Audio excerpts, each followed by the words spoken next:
Ok, estamos online agora. Bom, muito boa tarde, Rogério. Como é que está? Tudo bem? Boa tarde, Lafayette, tudo bom? Tudo jóia. Vamos falar um pouquinho sobre essa história do maniqueísmo social, né? E aí depois a gente aproveita para emendar um pouquinho sobre as histórias que a gente quer colocar sobre as propostas do novo e coisas que seriam interessantes aí para a nossa sociedade. O que vem a ser exatamente maniqueísmo social para você que está colocando isso agora para a gente? Bom, são muitas coisas, tá? Se eu pudesse mostrar uma figura do que isso significa ou o que pode significar.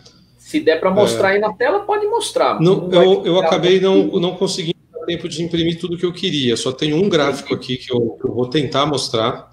Tá. Mas uma figura que eu posso dizer que dá para ajudar as pessoas a entenderem o que é isso, como se a gente pudesse mapear o comportamento humano. E para ter uma ideia do que isso pode significar, como se você pegasse o maior quebra-cabeças que você já imaginou desses de puzzle da vida, aí 30 mil peças, não sei nem se existe 50 mil peças. Por quê? Eu sei que existem alguns enormes, mas não sei se chega a 50 mil peças. Então, o que o livro... Isso foi uma revelação durante o livro, tá? Enquanto eu fui escrevendo o livro, que eu descobri isso. Não foi mérito assim, opa, eureka, descobri que tem um negócio aqui. Não. Durante o percurso eu fui descobrindo o que poderia ser isso.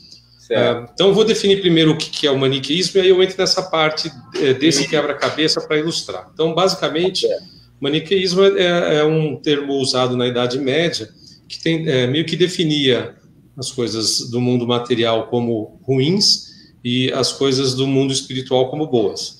E esse termo, ele, ao longo de maneira bem resumida, ao longo dos anos, aí, dos séculos, ele foi tomando uma perspectiva mais de simples definição entre bem e mal.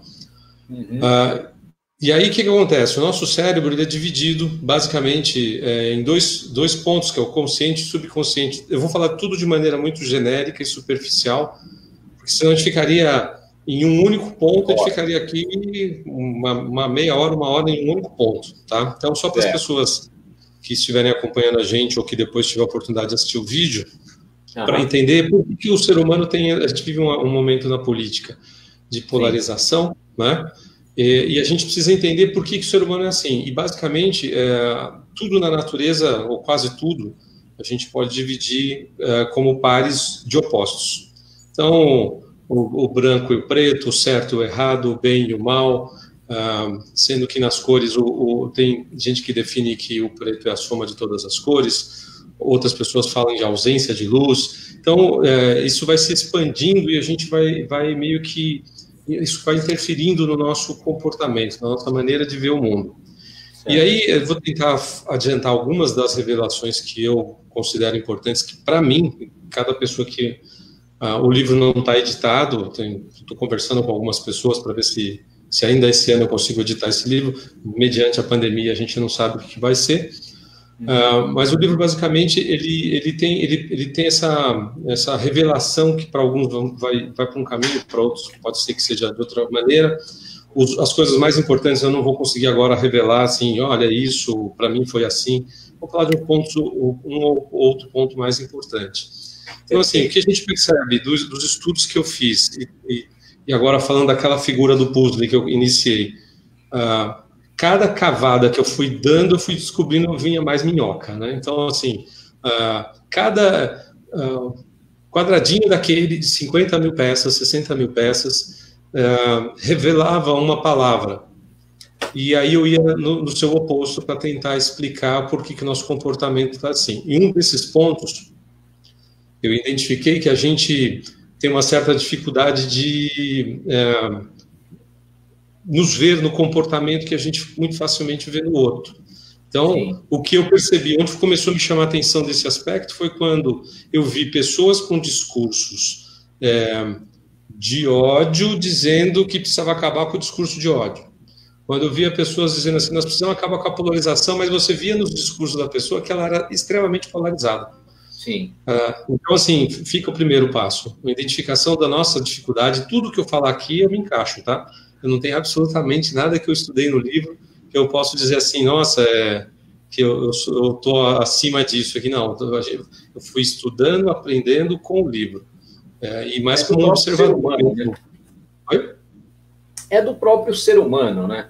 Exatamente. É uma evolução natural do ser humano, né? Ele mesmo se pergunta, ele mesmo se responde, ele mesmo contesta, né? E às vezes não consegue chegar nas respostas que gostaria, né? Não. Isso é verdade. Então, assim, para tentar dar uma definição que possa ajudar as pessoas a entenderem o conteúdo do livro, cada palavra que foi surgindo foi apontando um tipo de comportamento. Então, a gente fala muito de política, então por isso que o livro tem um complemento de política, palavras e comportamentos, porque esses 3 pontos vão se unindo, né? E aí, falando novamente do quebra-cabeça, você imagina que são inúmeras palavras, só de anotação que eu fui fazendo. Eu estou trabalhando nesse livro há uns 2 anos e meio, só de anotação demorei 1 ano e meio. Estava andando pela rua, indo para algum lugar, lembrava de uma palavra, acho que isso aqui tem a ver com esse material. E ele vai sempre convergindo um pouco em sentido de apontar. Eu vou citar um ponto bem importante, assim, que a gente já pode caminhar depois até para os valores do novo, para tentar linkar isso com o liberalismo, com o novo, com as coisas que a gente acredita. Sim. Uma das palavras que mais foram surgindo dúvidas e coisas a serem pesquisadas e da importância de resolver é o seguinte: nós vivemos num período em que tudo é relativo. A gente vivia numa dialética aí de uma coisa é e não é. A informação agora é mais desinformação do que informação. Então, assim, na verdade, hoje você tem uma coisa que se tornou muito corriqueira na sociedade, argumentação para tudo, né? Você tem argumentos para o bom, para o ruim, para o certo, para o errado, todo tipo de argumento passou a ser válido. Né? Exatamente. E tanto é que um dos temas do livro, uma dessas pecinhas do quebra-cabeça, é a palavra sofismo. Porque faz sentido, dentro do que você falou, de analisar um discurso que não, na verdade, só narrativa, né? Não tem necessariamente, para quem é sofista, e é uma coisa que eu particularmente não gosto, não consigo entender como uma pessoa defende uma ideia que ela sabe que é falsa, ou que só narrativa. É uma coisa que não entra na minha cabeça, isso, por enquanto, parece que eu vou continuar assim. Tem muito, né? Bastante, hoje em dia, bastante. Então, assim, a palavra relativismo é uma palavra importantíssima nesse livro. Por quê? Uma pessoa que tende a resolver os seus problemas ou a questionar tudo de forma a sempre utilizar o relativismo, na minha opinião, isso eu já tinha um pouco preconcebido antes do livro, e o livro só me ajudou a sacramentar isso. Hoje eu tenho mais certeza, se é que eu posso usar esse termo, mas alguma convicção, de que você analisar um problema e ficar relativizando te dificulta demais você resolver o problema. Sim. Por isso que a gente vê na sociedade de hoje muitas pessoas muito mais, sem perceber, infelizmente, que se percebesse talvez não fariam o que eu vou dizer, que é sentar em cima do problema, abraçar o problema, ficar tendo uma relação com o problema, mas esquecendo de fato de pensar em soluções. E a gente que está no novo propondo soluções, a gente vê isso com facilidade, né? E tem uma palavra que coloca isso de maneira muito clara no dia a dia das pessoas, não só na política, mas dentro das empresas mesmo, né? Você trabalha, tem ali uma equipe trabalhando com você e às vezes você tem ali um problema para resolver. E aí ele vem com aquele argumento fatídico. Isso é complicado.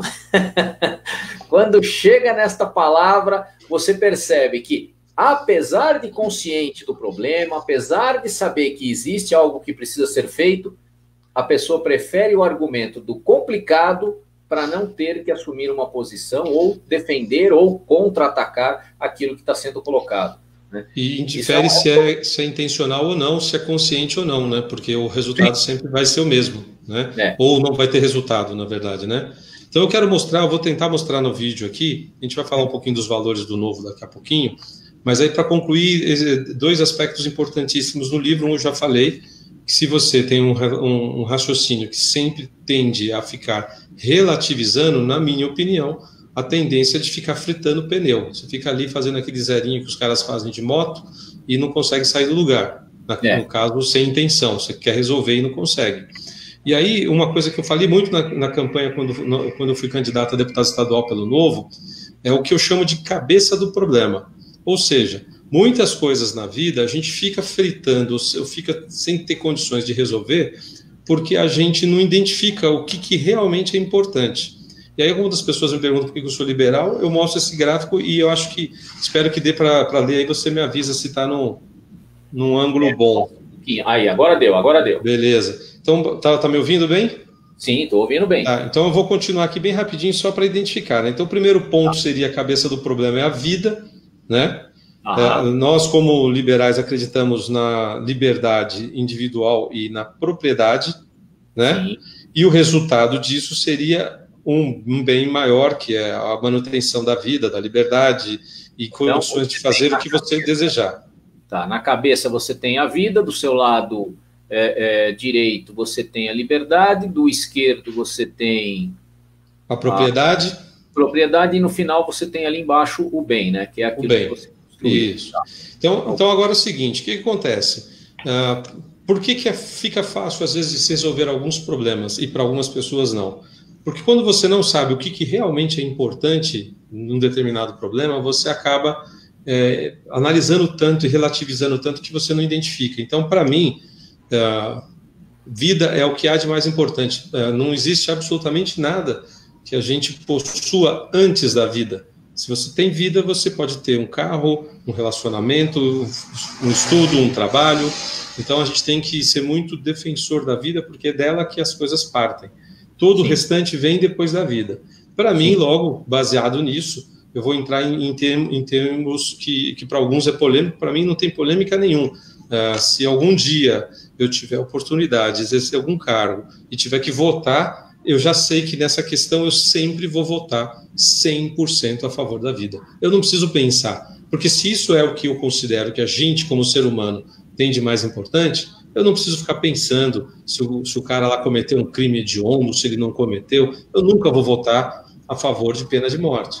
Mas isso não me impede de ter uma opinião muito dura de que quem comete um crime tão grave como tirar a vida de um terceiro, de que ele deva pagar com uma pena bastante dura. São coisas distintas, né? Uma coisa é a manutenção da vida, a outra é o seguinte: cidadão cometeu um crime, está provado, foi julgado, não faz sentido nenhum ele passar só 5, 7 anos na prisão. Ele tem que passar muito mais tempo, porque é o que há de mais grave que uma pessoa pode cometer com um terceiro, né? Na verdade, o que acontece é o seguinte, né? A relativização da pena, que é o que aconteceu, o que acontece muito no Brasil, que é essa coisa de relativizar. Bom, o indivíduo cometeu um crime grave, vamos pegar o exemplo de um crime hediondo, e aí ele vai lá e ele tem que cumprir, vamos dizer, 30 anos de prisão. Mas eu não faço com que ele cumpra 30 anos de prisão, porque eu entendo que a partir do momento em que ele já está lá e já foi condenado, ele já reconhece a sua culpa. Ele pode até reconhecer a culpa dele, mas se você não tiver a penalização na altura ou dentro no contrapeso do tamanho do prejuízo ou do tamanho da dor que ele causou a outra família ou a outra pessoa, você não fez justiça. E se você analisar bem, olha só que interessante a sua fala. Você indicando uma relativização do tema, você falou de quem? De quem cometeu o crime. Como se simplesmente, isso não é uma crítica, pelo amor de Deus, mas é só uma visão que a sociedade vem trabalhando, que na minha opinião está equivocada, que ela tira o foco. Ela vai para a pessoa que cometeu o crime e esquece todo o restante. Depois, no finalzinho, você citou a família. Eu ainda vou mais além. Um ser humano deixou de existir porque alguém cometeu um crime. É daí que é o pressuposto inicial para se decidir qualquer outra coisa decorrente desse crime. E não o contrário, ficar tentando... É claro que no direito tem os atenuantes, os agravantes, os atenuantes, Então, não estou falando de julgamento, não estou falando de processual, não é disso. Estou dizendo o seguinte, eu, Rogério, baseado nessa estrutura de cabeça do problema, eu não fico relativizando, e aí eu tenho uma rapidez maior para decidir alguns assuntos. Então, se liberdade e propriedade vêm logo abaixo da vida, porque são mecanismos de utilização de quem está vivo ou de defesa até da própria vida, logo também vou sempre votar a favor de que a pessoa tenha mecanismos de manter a sua integridade da sua vida dentro da sua propriedade e que ela exerça isso com liberdade. A liberdade, quando ela estiver fora da propriedade dela, ela tem que respeitar a lei. Dentro e fora ela tem que respeitar a lei, mas o que eu estou querendo dizer é de não permitir uma invasão e a pessoa não poder se defender dentro da própria casa. É uma coisa absurda. Então, assim, você percebe que fica fácil de você explicar isso, né? Quando se fala num outro tema qualquer que a pessoa deseja para a vida dela, se ela quer fazer uma viagem, se ela quer fazer um curso, se ela quer mudar de profissão, o exemplo do cabeça do problema também ajuda a pessoa a resolver o problema. Simples. Eu quero mudar de profissão. Vou inventar uma profissão qualquer que me vier na cabeça aqui, sei lá, aviador, eu quero ser piloto de avião. O que eu, Rogério, já fiz na vida que me proporciona dizer que eu estou a caminho, eu estou apto ou a caminho de ficar apto a ser um piloto de avião? Nada, absolutamente nada. Nunca fiz nada, nunca fui atrás de nada, nunca fiz nenhum curso.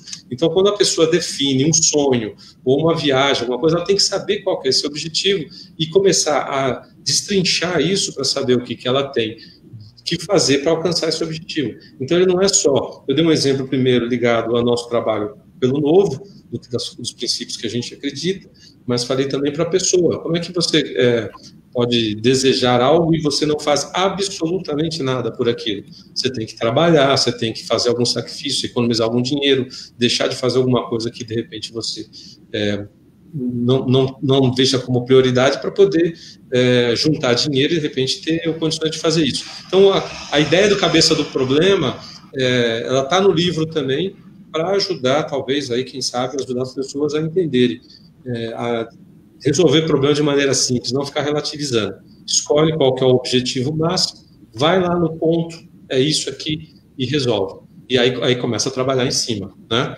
Falando um pouquinho agora dos nossos princípios, o que você quer falar do novo, que você está no processo seletivo ainda? De repente... Eu estou no processo seletivo, né?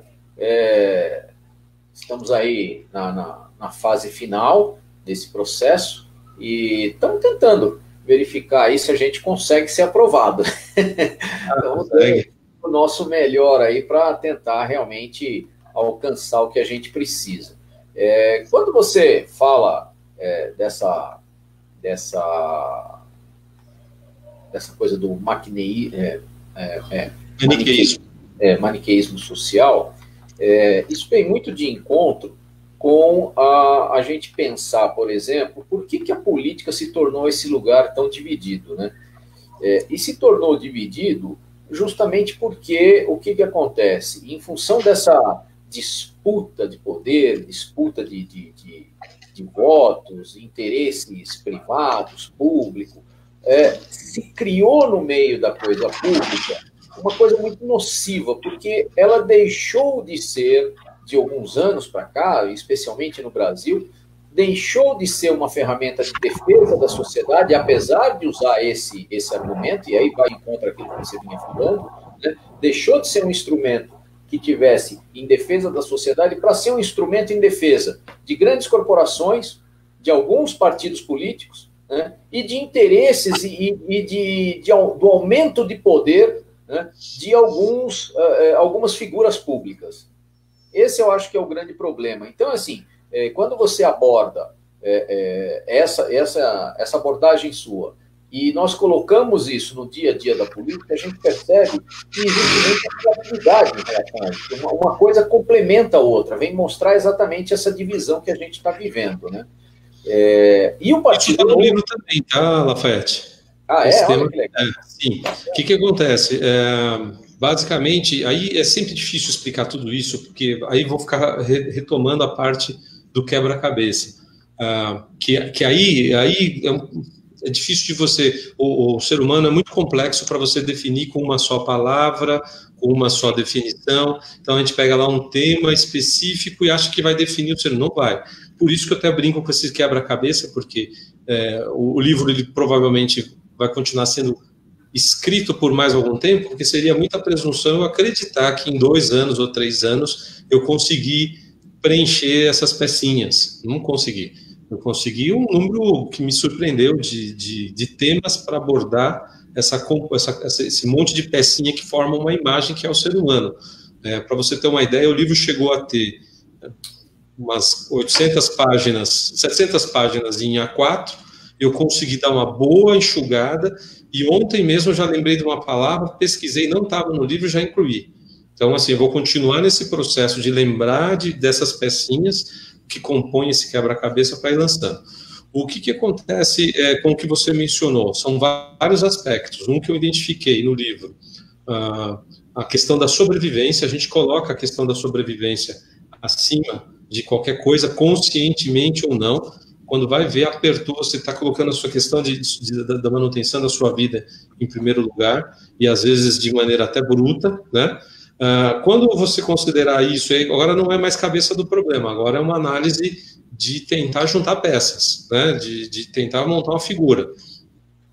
Quando você pega esse tema, aí eu lembro um pouco do Pareto, que é um cara que eu sempre cito, que ele identificou de comportamento celular num pé de ervilha lá, que 80% das ervilhas vinham de 20%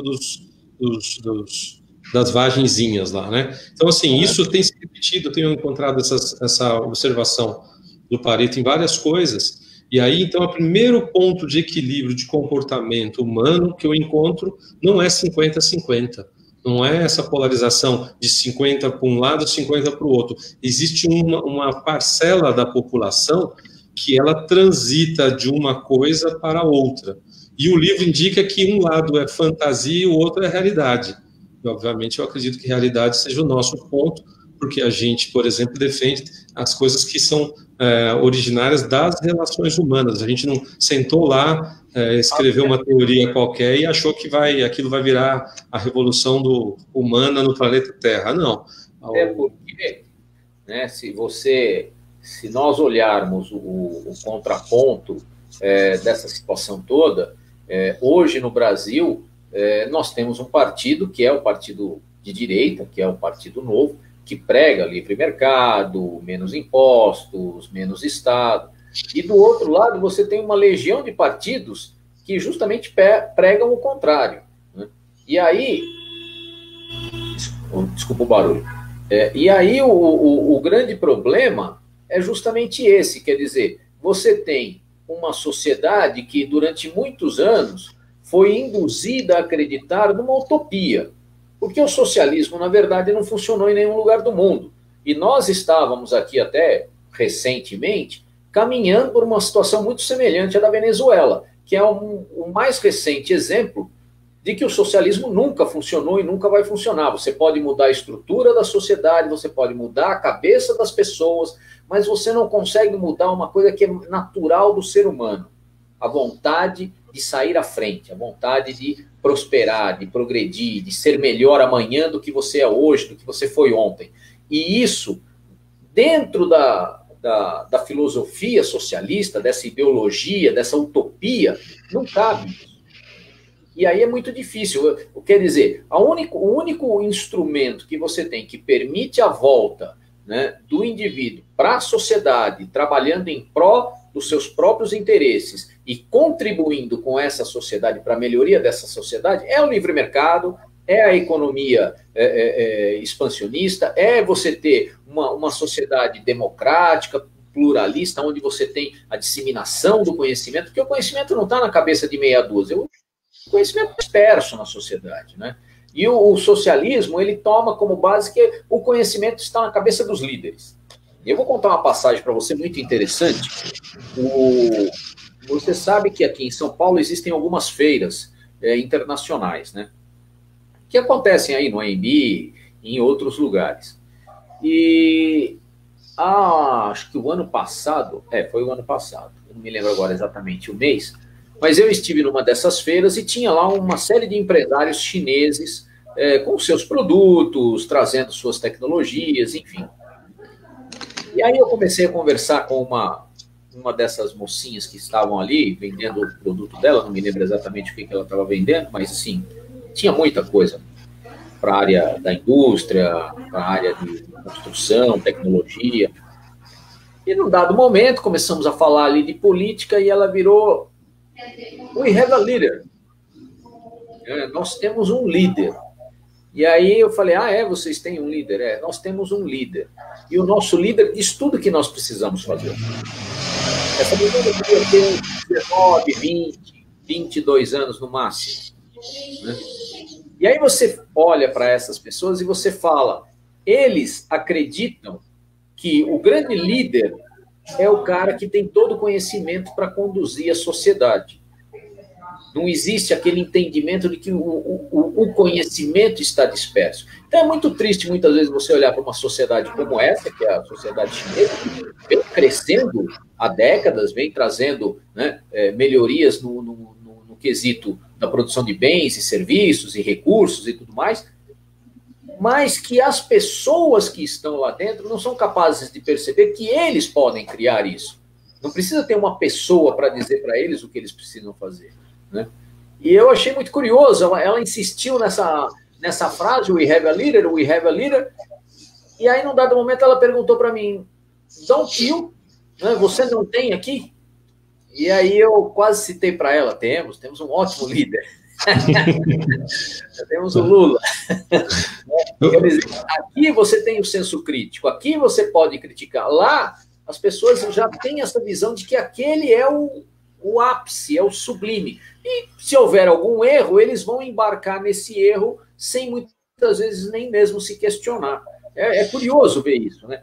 E agora, com essa questão do coronavírus, você vê que essa colocação dessa menina, no caso da conversa informal que eu tive ali com ela, não é muito diferente do que aconteceu com o cientista que alertou ou tentou alertar a sociedade a respeito do coronavírus. Quer dizer, o cara foi encarcerado, foi preso e no final acabou morrendo, né, porque ele colocou ali uma verdade que, segundo os líderes, não era necessário ou não precisava ser colocada. Né? Você acabou tocando em vários pontos, e aí, como a gente está fazendo paralelo com o livro, eu vou te falar rapidinho aqui, eu até fiz anotações aqui para não deixar escapar isso. Então, basicamente, é decidir se você vai viver na realidade ou na fantasia. Então, o maniqueísmo nesse ponto, cada ser humano deveria ser capaz de identificar o que é fantasia e o que é realidade. E aí nós temos um problema muito sério, porque estudos apontam que quando você assiste um filme, ou você está imaginando alguma coisa, ou você está vendo alguma coisa que é real, as áreas do cérebro que são ativadas é sempre a mesma. Então, já surge aí uma dúvida de se, de fato, a gente consegue ter a fiel certeza de que o que você está vendo é real ou não. Né? Outro aspecto, esse é um pouco mais sério, vou citar bem de passagem, porque ficaria um bom tempo falando dele, tem a ver com psicologia, está no livro também. Existem pessoas com pulsão de vida e pessoas com pulsão de morte. Pulsão de morte não significa necessariamente que a pessoa vai se suicidar, não é isso. É aquela história do copo cheio, copo meio cheio, copo meio vazio. Muito negativo.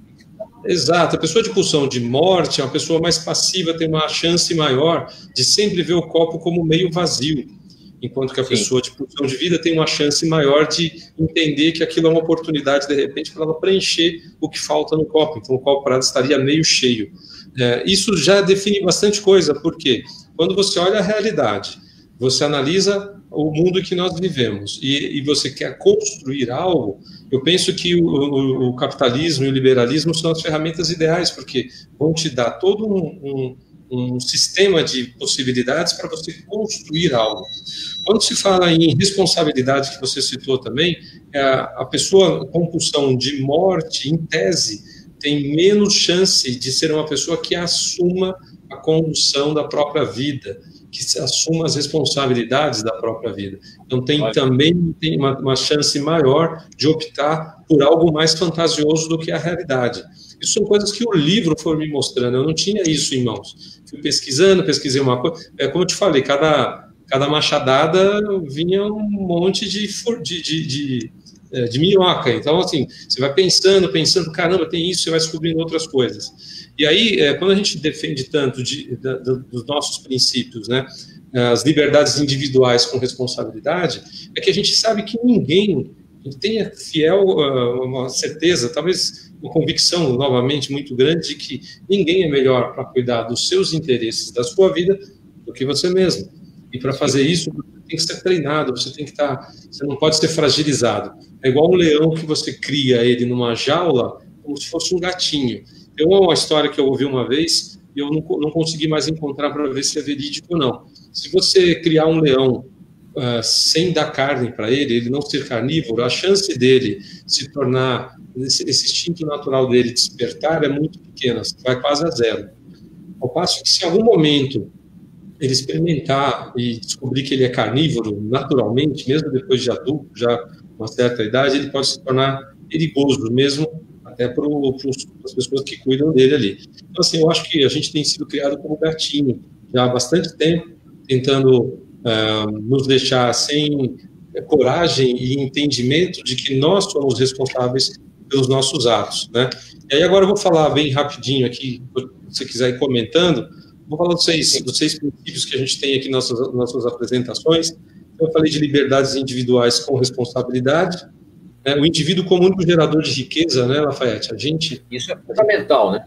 Isso é fundamental. E uma coisa importante que, assim, a liberdade com responsabilidade mostra que você é responsável por aquilo que você faz, por que você é criterioso naquilo que você faz. Agora, o indivíduo como gerador de riqueza, eu acho que é o ponto mais importante dessa abordagem. Até porque é o seguinte, todo mundo, eu, você, a mulher da esquina, o cara que vende pipoca, o empresário, o piloto de avião, todos nós somos agentes econômicos.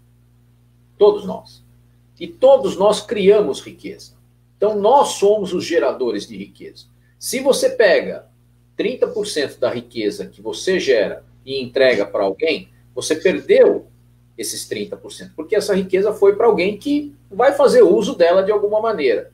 E no Brasil nós temos um problema muito sério, porque hoje nós temos aí quase 4, 5 meses de impostos pagos por toda uma sociedade a um Estado que não gera riqueza.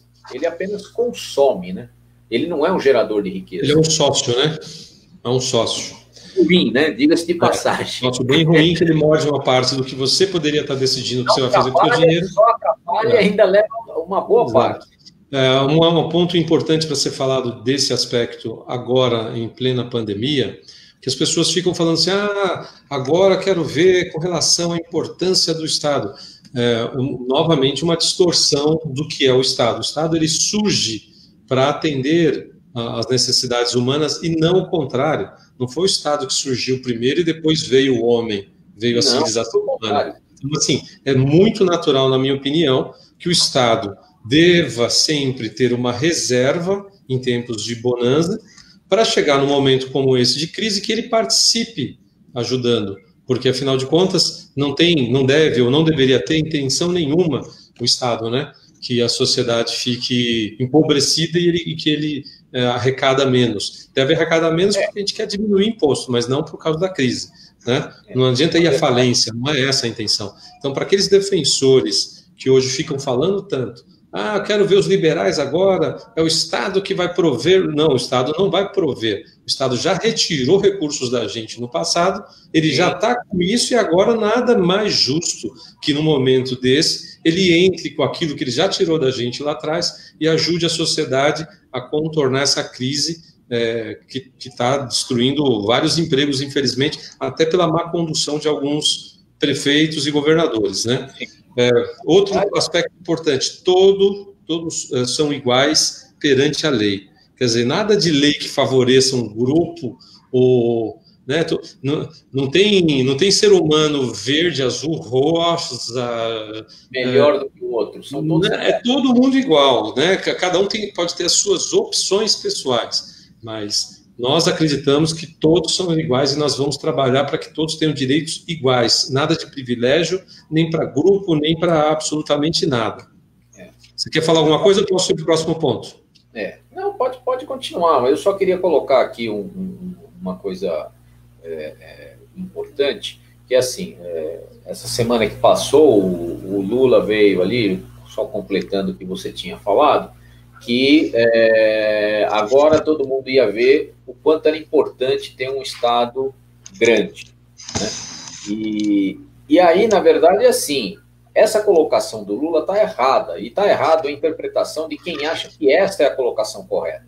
Porque, assim, não é um Estado grande que vai suprir as necessidades da sociedade, é um Estado eficiente. E o Estado eficiente, ele não é necessariamente um Estado grande, ele pode ser um Estado menor, ele pode ser um Estado competente, eficiente, dinâmico, e ter reserva, justamente por sua competência, suficiente para atender uma emergência, como é o caso agora da pandemia.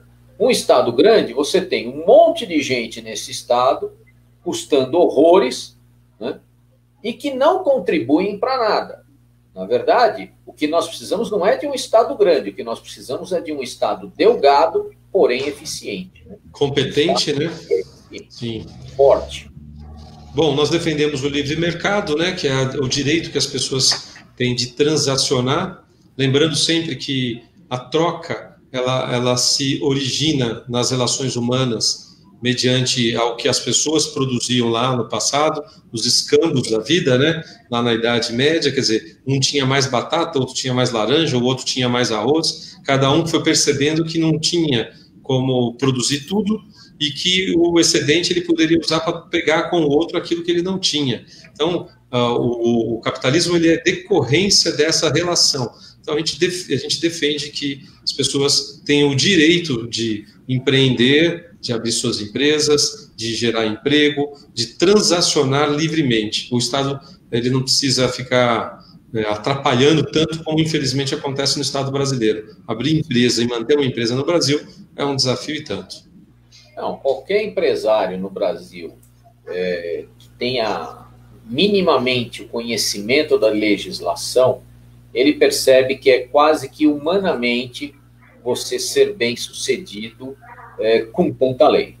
Porque é excesso de lei, excesso de impostos, um excesso absurdo de burocracia, porque a burocracia é um entrave gigantesco, né? Porque, às vezes, um papelzinho de nada te toma horas, às vezes dias, por uma coisa que poderia ser resolvida de maneira muito mais eficiente. E essas horas, esses dias, custam dinheiro, principalmente para a iniciativa privada. Para o Estado, isso não custa nada, mas para a iniciativa privada, custa muito dinheiro.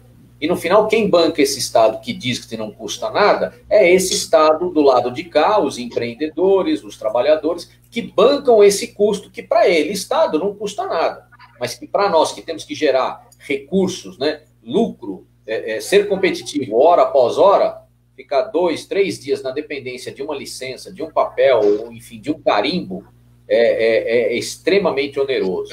Muitas vezes você fica dependente de um carimbo, de uma autorização de alguém que não entende absolutamente nada do que você precisa para você manter uma empresa. Então, sou muito a favor dessa tendência que está acontecendo no Brasil, em que você abre a empresa e aí você vai correndo atrás da papelada que precisa, porque enquanto você já está trabalhando e faturando e empregando pessoas, aí você vai cuidando da burocracia. E não o contrário. A pessoa fica 2, 3 meses no mínimo ali cuidando de papelada, sem faturar um centavo, tendo que ter um endereço para abrir um CNPJ, de maneira que ela poderia muito bem abrir com o endereço da casa dela e depois transferia esse endereço para o local de um comércio, de uma indústria, sei lá o quê, mas fica tão engessado que a pessoa não consegue trabalhar. O quinto ponto seria indivíduo como agente de mudanças. Quer comentar alguma coisa desse aspecto? Não, pode falar, pode falar. Bom, o indivíduo é o ponto forte disso, né? Até existe uma certa dificuldade aí de palavras que representem as grandezas, né? Então, assim, para mim, o correto seria dizer a maior minoria que existe é o indivíduo. Quer dizer, sim, você está falando de minoria, então, para o lado que ela estiver indo, realmente não existe nada que represente mais o ser humano do que ele mesmo, né? Não existe como representar o ser humano, um grupo de pessoas, né? Existe de maneira subjetiva, mas não fisicamente, biologicamente, né? Sim, isso é verdade. Na verdade, assim, o que acontece? O indivíduo dentro da sociedade, a grande diferença que eu vejo, principalmente, do socialismo em relação ao livre mercado, ao capitalismo e às democracias em geral, é que o socialismo, de certa forma, ele subtrai a importância do indivíduo como gerador de riqueza. Ele subtrai a importância do indivíduo como alguém capaz de criar a mudança, de criar o desenvolvimento. Ele parte do pressuposto que o Estado vai ser capaz de oferecer para ele tudo o que ele precisa. Só que nós já vimos nos países de economia mais aberta, onde o indivíduo tem mais poder, onde ele é mais forte, que a sociedade onde o empreendedorismo é dinâmico, ela se desenvolve muito mais rapidamente, ela avança não só no quesito tecnologia, desenvolvimento humano, mas em todos os outros quesitos ela também avança muito. Saneamento básico, infraestrutura, conhecimento, educação, tudo vem na corrente desse desenvolvimento que permite ao indivíduo disseminar ali o seu conhecimento, o seu potencial. Diferente dessas sociedades que não levam o indivíduo como, né, o principal gerador de riqueza, né? Daí a dificuldade de manter a liberdade dessas pessoas em sistemas como esses, né? A gente já defende o contrário, defende a liberdade do indivíduo e depois o Estado como uma consequência dessas relações de troca que a gente mantém. Bom, o último ponto, o sexto ponto aqui seria a visão de longo prazo. E aí, para falar do novo, uma dificuldade que eu ainda vejo que as pessoas têm, e de certa forma eu vejo como um desejo positivo das pessoas, que elas querem que o novo já eleja muitos candidatos logo, que já participe das eleições em todos os lugares logo, mas infelizmente isso não pode acontecer de maneira saudável, porque perde-se o controle muito fácil. Então, o novo tem uma visão de longo prazo, conteúdo, são pessoas realmente que estejam embasadas com os valores do partido, que não tenham projetos pessoais, né, que sejam pessoas que estejam comprometidas com o novo e com os ideais do novo, né? E aí, claro, para quem quer ver o novo na sua cidade, houve muitas cidades aí que, infelizmente, não vão participar das eleições com o novo, né? E ficou aí uma frustração, mas, por um outro lado, a gente entende que é a maneira que o novo... É um aprendizado, é o caminho das pedras, né? Na verdade, assim, o que eu vejo de importante e bom nesse sentido é que, assim, o novo traz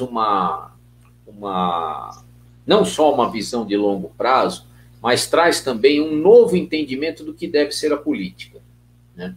Porque, assim, uma coisa que a gente ouve muito é essa coisa da personalização da política, né? Então, eu voto no Bolsonaro, ou eu voto no Lula, ou eu voto em quem quer que seja, porque eu gosto dessa pessoa, porque eu acho que ele é o cara perfeito. Isso é que está errado na política brasileira. O cidadão brasileiro precisa amadurecer politicamente, né? O que importa não é o indivíduo. Eu me lembro da época do Collor, e isso eu já falei algumas vezes, teve muita gente que votou no Collor porque o Collor era bonito. Eu me lembro que eu ouvi isso várias vezes. O Collor é um gatão, então vou votar nele, né? E aí você percebe que assim as pessoas não aprofundam o conhecimento na política. E hoje o Partido Novo traz uma visão diferente. Olha, não importa muito quem você vai eleger, importa quais são os princípios, valores, projetos, ideias, aquilo que vai ser disponibilizado para construir em prol da sociedade. Então, aquilo que o Partido Novo consegue somar é aquilo que é importante. E aí você tira um pouco o foco dessa coisa da personificação da pessoa, né? O paizão, ou o salvador da pátria, o que seja. Você começa a criar dentro da sociedade o entendimento que os problemas só vão ser superados à medida em que a sociedade fizer como você aí, pegou lá uma palavra, vai escavando ela e aí você vai tirando as soluções dos seus problemas, né? Legal, Lafayette, alguma coisa a mais aí? Eu vi que acho que já falamos um pouquinho do novo e... é um prazer ter sempre você aqui, porque você é um cara muito inteligente, traz muita coisa boa aí para a gente conversar. É pena que o tempo seja curto, não dá para falar muito. Mas, boa sorte aí no seu processo seletivo. Você tem uma visão muito interessante das coisas. E eu acho que isso só vem agregar. Vamos torcer aí para que nesse processo seletivo todos nós venhamos ser aprovados. Sim, com certeza. E que o Partido Novo consiga realmente fazer um bom trabalho e a gente consiga mostrar a que veio, né? Sim, eu peço desculpas aí pela iluminação, parece que o negócio não foi escurecendo, a noite já está caindo aqui, a gente na próxima vez tenta melhorar um pouco a iluminação. Na verdade, eu mudei a minha posição aqui da mesa, porque na verdade, eu tenho duas lâmpadas aqui, né? E aí uma delas queimou, então eu virei a posição da mesa para pegar a luz do teto, então tá um pouquinho mais iluminado. Mas ontem aí estava meio escurinho, eu estava falando com a Vânia ontem, a Vânia estava mais iluminada do que eu. Legal, boa sorte, tudo de bom, até a próxima live aí. Para você também, Rogério, boa sorte e vamos em frente. Um grande abraço. Até mais. Até, tchau, tchau.